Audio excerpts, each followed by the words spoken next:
Besnikëria. A ekziston besnikëria? Pra ekziston dhe nuk ekziston.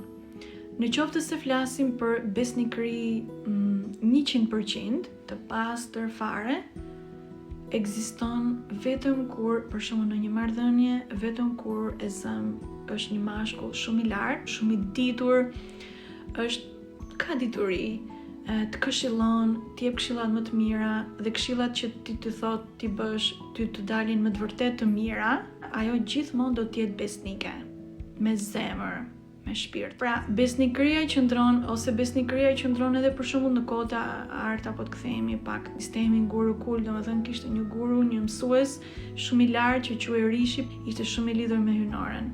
Dhe dishepujt e këtij gurus, ata ishin besnikët më të denj ndaj këtij gurus, ndaj kësaj gjënie mësuesit më të lartë.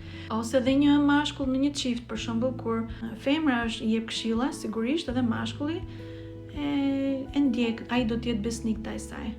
Ajo e mëson ose i tregon gjëra që janë me të vërtetë të duhura për to, ose ndihmon ose bën që të evolon. Nëse njëri të bën të evolosh me të vërtetë, ti do jesh besnik ndaj atij njeriu.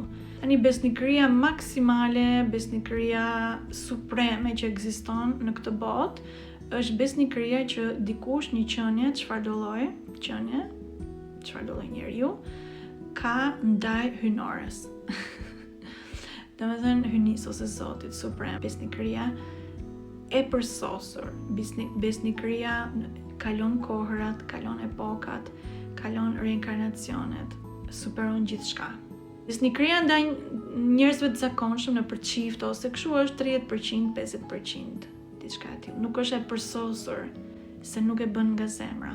Pra besnik vjen nga besa, e lidh besën, edhe që lidhet sipas algoritmit simbolik me 5, që do thot 3 + 2 është martesa hyjnore ose hieros gamos. Martesa me cilin qielli dhe toka pra u martuan, si më thënë, dhe krijuan botën. Pra sa besnik janë në të vërtet njerëzit, ajo duket nga veprimet. Veprimet dëshmojnë a je besnik apo jo. Besnikëria testohet.